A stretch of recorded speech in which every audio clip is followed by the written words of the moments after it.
since, as you know, I am a huge Superman fan, and any of the properties, I wanted to basically kind of do like, I was going to do a weekly Supergirl recap, just because that's the latest Superman property that's on TV. Um, but I decided I probably should do like maybe like four, 3 episode lumped into one recap of the week because I can't do a weekly thing of it. Wish I could. But also there's not a terribly whole lot of stuff that you can talk about in just one episode of a Supergirl thing. Kind of recap it in like a very quick segment. I decided to go through the last 3 episodes, which might be four because Monday's coming around pretty soon now because it's already Friday. But the last 3 episodes, I believe it was Supergirl Lives, Livewire, the return of Livewire for at least this season of Supergirl, and the last one, which was, I believe, the White Martians. That one I loved. But the first one, which the Supergirl Lives one, which I basically call the Stargate episode, and I think a lot of people call it the Stargate episode. I'll give you a recap right now of what happened in that episode and just give you my opinions very quickly about that after. I'd like to see your comments on it too, because especially the Stargate thing, because Stargate is, it was a huge show, even though like people don't seem to think about it now anymore. I mean, it was on for years, and then they had Atlantis too. It was basically just like the Star Trek of that generation. After Star Trek was gone, it was Stargate for a while. I wasn't the hugest fan of Stargate, but I did watch Atlantis a lot. This reminded me of Deep Space Nine. We're not going to go into that now. Supergirl Lives, episode directed by Kevin Smith, or I also like to call Supergirl Lives / Stargate / Buffy episode 1, season 3 premiere. Very, very, very, very, very, very, very, very, very, very action oriented. This one, not so much, but you get the point. First of all, about this episode, I love the fact that Quinn basically got his ass whooped. Because he needed to. He needed to a little bit. They were starting, I do like the fact that they kind of made him more of the tech geek, like Cisco from, I'm sorry, the science geek, like Cisco from The Flash and everything like that. That's kind of what they made him for Supergirl.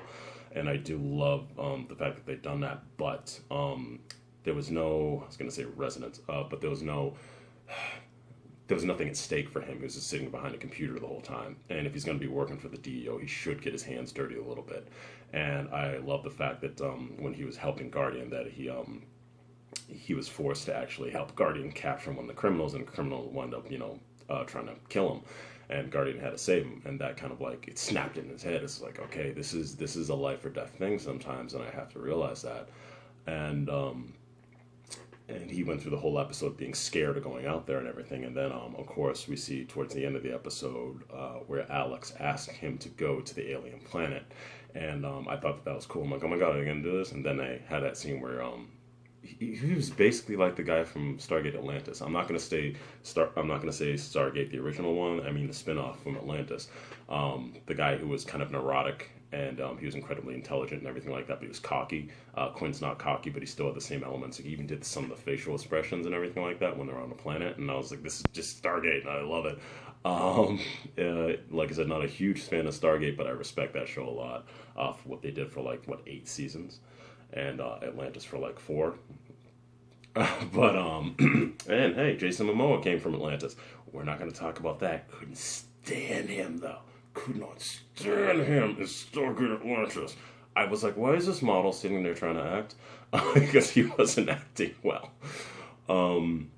But as far as that episode, I think the things that stuck out for me, like it was a simple, I don't want to say formulaic episode, but kind of like the White Martian episode, which I'll discuss a little bit.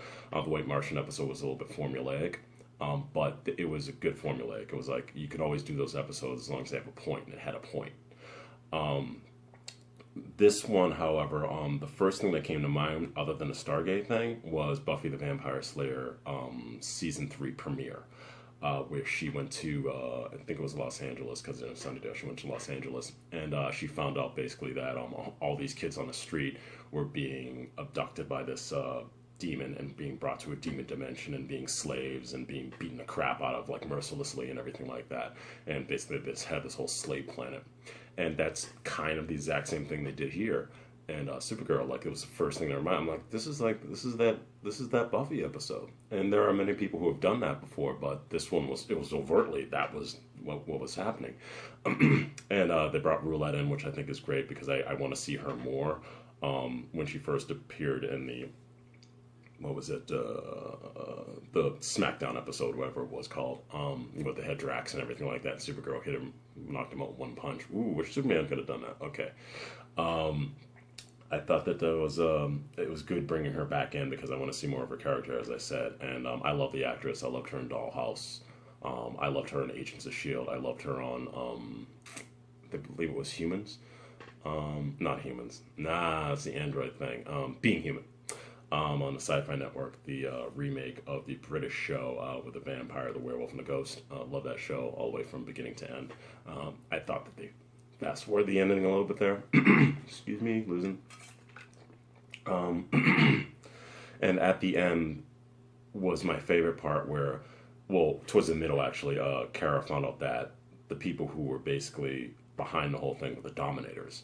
And I had that complaint with the whole Four-Night crossover that Kara didn't get to do that much because they sidelined her and everything like that. And I wanted to see what the Dominators were in her universe. And they brought the Dominators out, and I'm like, okay, so we have to have that Daxamite relationship because in the comic books that's what happened. The Daxamite gained power, and they went up against Superman. All this stuff happened. And they showed the Dominator. They actually had Mon-El as they were all escaping. They had Mon-El kind of cornered with a gun. One of the aliens, and he was about to shoot Mon-El, and then suddenly the Dominator comes over and he tells the person to put the gun down and let him go. And Mon-El's just looking confused and everything like that, but Mon-El knows something too. And as soon as he puts the gun down, the Dominator kind of just like says, "You're free to go," and he respects the Daxamites. And the Daxamites are important to the Dominators, which was something that they didn't do in the Four-Night crossover. And I know that they couldn't because there was so much they could do with that. The Dominators are more just a reason to get the heroes together in the Four-Night crossover. But this time around, at least they're gonna talk about it a little bit more, and I'm very curious what they would do with it in the Supergirl universe. Because it would be more at stake. And if we had a whole bunch of Daxamites going up against the heroes of the Supergirl universe, which right now is only her, Superman, and Guardian. We'll talk about Guardian later. But that would be really cool, and I want to really see that, and I'm just glad that they brought that up. And all in all, I was happy with the episode and everything like that. It was they did a good job, and I think that this season of Supergirl, like I keep saying, like I think this is the best. This is the better season. Last season was okay, but there are no real big stakes. Supergirl We Can Be Heroes episode. The Season 2 return of the character Livewire.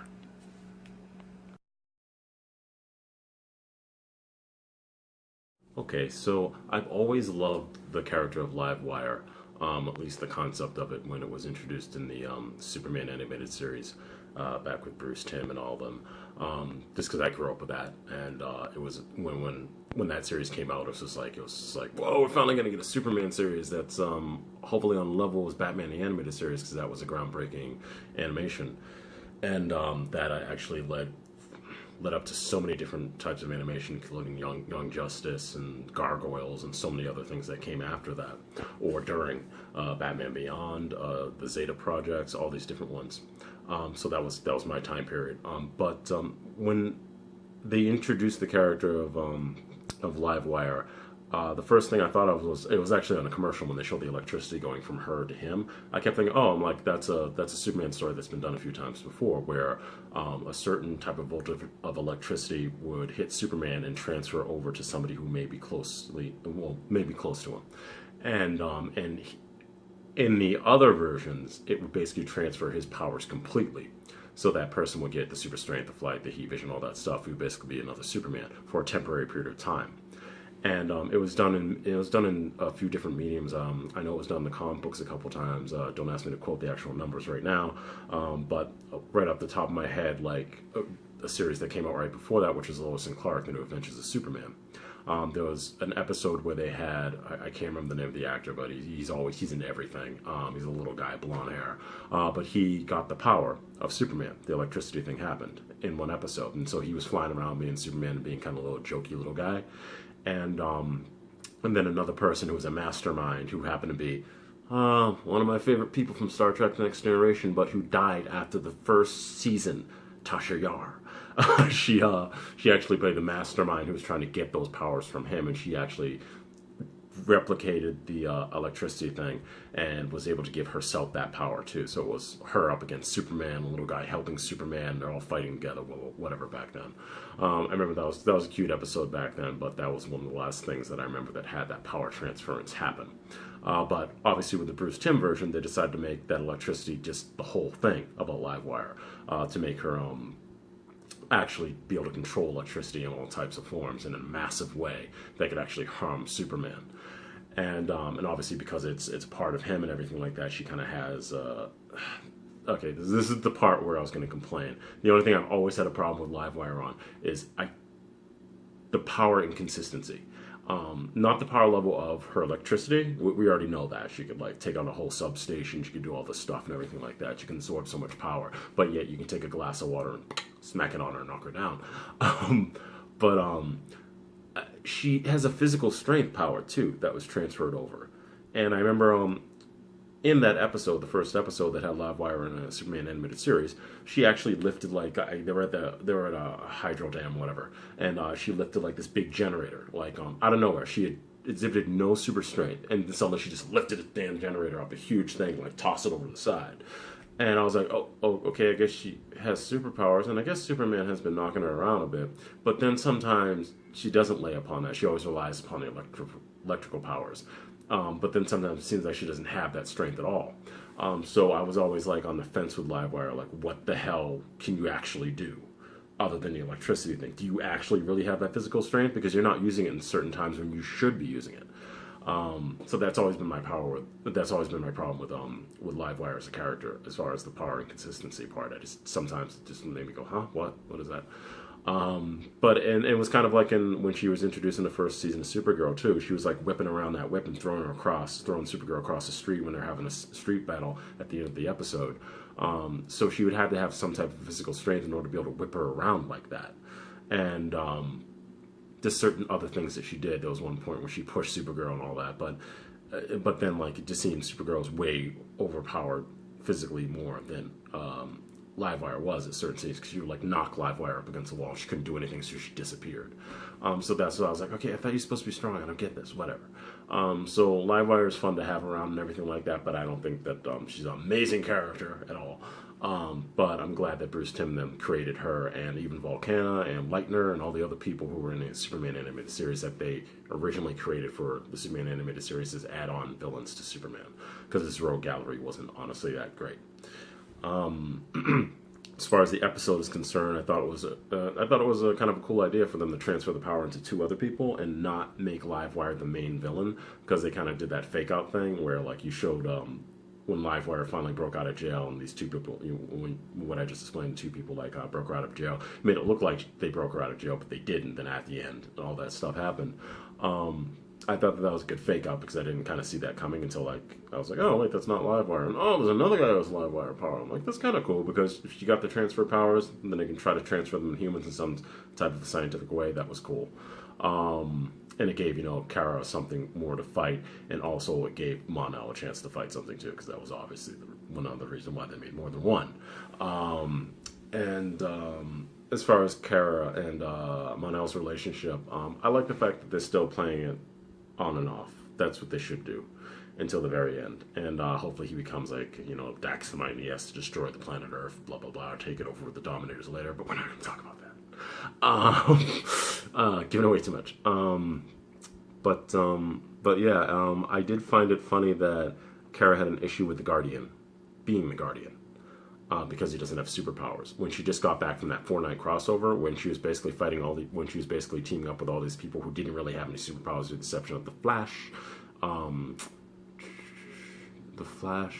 Firestorm. Yeah, and then there's Steel, and then there's Vixen and everything like that. But for the most part, a lot of those people were very underpowered. White Canary, Arrow himself, Heat Wave, just certain other people. It's like you guys don't even have any power. No, Arsenal. I'm sorry, Speedy, Thea version Speedy. Just all those people were like underpowered, like they were basically humans with weapons and good fighting skills. And at the end of that, she gave that whole thing that everybody laughed about. Oh, you guys are Earth's mightiest heroes, like the Avengers. Just don't ever step down from the Avengers, because if you guys are kind of like the Justice League of that world and everything like that, you guys are on top too. So, but I think it was hypocritical for her to be so like that with Jimmy Olsen. Like, you can't do this. And I'm not a big fan of the Guardian character right now, just because I remember him in the comic books. I like his blue and yellow costume. Basically, he's Captain America in the comic books. And just Captain there for Cadmus. That's what he was originally in the comic books. But it's kind of cool, you know. It gives Jimmy Olsen, you know, something else to do and everything like that, because I think his character was kind of waning throughout throughout the season and everything like that, especially when they broke up with Kara, so we need the purpose. It's not just going to be shooting photos and managing the office all the time. So that's a good idea for that. But yeah, I mean, like, the episode was okay. I thought they did a good job. And I almost forgot when John Jones forgave Megan, Ms. Martian, for everything that happened. I thought that was a really good emotional scene. I liked how they did it on Mars and everything like that, and in her mind. I didn't cry or anything like that, but it did touch me a little bit. I was like, oh, that's a good thing, and I like how they're playing this version of McGann, different from Injustice and everything like that, where she was kind of sweetsy until it became Justice League Invasion. This one's kind of like a hard ass McGann, and I like how they're playing it and everything like that. Hopefully they don't date. There's a big age difference between them, and that shouldn't matter anyway, but hopefully they don't date. They don't gear that, because it seems to be gearing a little bit towards that, and I don't like that. It should be more of a father-daughter relationship or a brother-sister relationship. I don't think it should be a dating relationship. We already have Kara and Mon-El eventually going to possibly go at it. We don't need to pair up everybody who has superpowers and everything like that. And also we have, of course, we have Alex, and we have Maggie Sawyer from the comic books and everything like that. So hopefully that does not happen. Please don't let that happen. But I trust them, because like I said, this season I think they're doing a really good job of the writing. It's more suit for the CW, and yeah, this episode was pretty good. Not the greatest, pretty good. Livewire, I know I didn't talk too much more about her other than what I just said, and I complained and everything like that, but hey, it's just Livewire. That's what it is. She came nuts. The actress is a little bit whatever. She's okay, but she's trying to play her as being nuts. So I realized that I didn't want to make this video incredibly long, because it already is, but I just wanted to say next episode we'll be talking about the White Martians, because when McGann woke up from her coma, we basically found out that her being attacked was by the White Martians, and they are coming. And when the White Martians come, it's a big smackdown episode. Also, the return of Lena Luthor's mother. And something that kind of surprised me, is that the Lex Luthor battlesuit? Talk about it next time.